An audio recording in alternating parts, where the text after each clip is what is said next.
Good morning students. आज बालराम कथा में हम पाठ 3 करेंगे। 2 वरदान।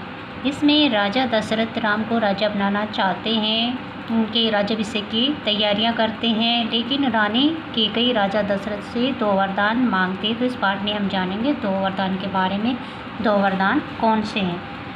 राजा दशरथ के मन में अब एक ही इच्छा बची थी, राम का राज्याभिषेक, उन्हें युवराज का पद देना। अयोध्या लौटने के बाद से ही उन्होंने राम को राजकाज में शामिल करना शुरू कर दिया था। राम यह जिम्मेदारी अच्छी तरह निभा रहे थे। उनके विनम्रता, विद्वता और पराक्रम का लोहा सभी मानते थे। प्रजा उनको चाहती थी। दशरथ के लिए तो वह प्राणों से प्यारे थे ही। दरबार में राम का सम्मान निरंतर बढ़ रहा था, यानी कि प्रजा भी राम को राजा बनाना चाहती थी, उनका सम्मान कर रही थी। राजा दशरथ वृद्ध हो चले थे। वृद्ध मतलब बूढ़े हो गए थे। मुनि वशिष्ठ से विचार विमर्श के बाद एक दिन उन्होंने दरबार में कहा, मैंने लंबे समय तक राजकाज चलाया, जैसा बन पड़ा।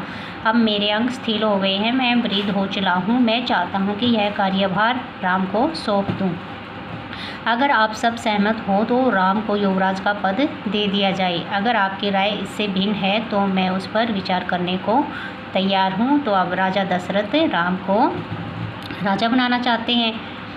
सभा ने तुमुल ध्वनि से राजा दशरथ के प्रस्ताव का स्वागत किया। राम की जय जयकार होने लगी। दशरथ थोड़ी देर तक सुनते रहे। संतोष के साथ उन्होंने कहा, शुभ काम में देरी नहीं होनी चाहिए। मेरी इच्छा है कि राम का राज्याभिषेक कल सुबह कर दिया जाए। यानी कि राजा दशरथ राम का राज्याभिषेक जल्दी से जल्दी करना चाहते थे।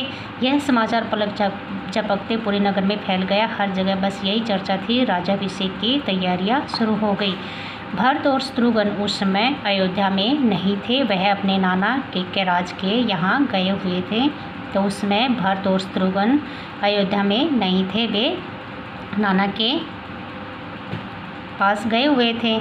भरत जब भी अयोध्या लौटने की बात करते, नाना उन्हें रोक लेते। भरत को अयोध्या की घटनाओं की सूचना नहीं थी। उन्हें अपने पिता के निर्णय के संबंध में नहीं पता था। यह जानकारी भी नहीं थी कि अगले दिन राम का राज्याभिषेक होने वाला है। कैकेयी से एक दिन में भरत और शत्रुघ्न का आना संभव नहीं था।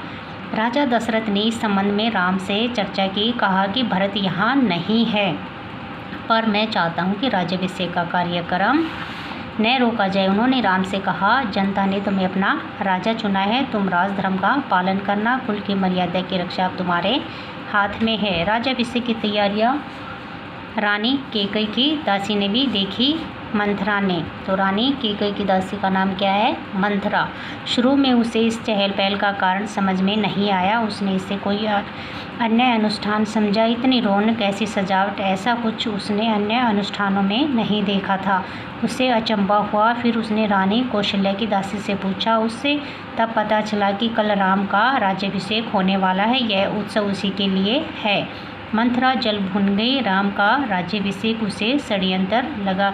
यानी कि मंथरा चाहती थी कि रानी कैकेयी के पुत्र का राज्याभिषेक हो, राजा बने।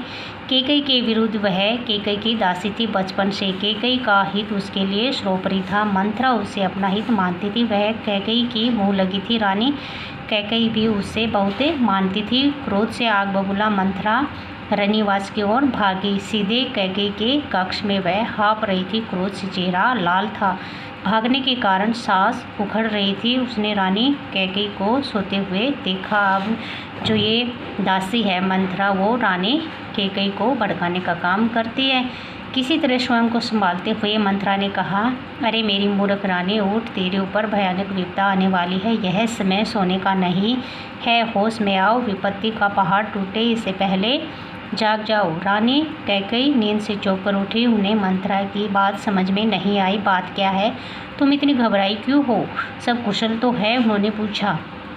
कैसा कुशल, कैसा मंगल? सब अमंगल होने वाला है। तुम्हारे सुखों का अंत। महाराज दशरथ ने कल राम का राज्याभिषेक करने का निर्णय लिया है।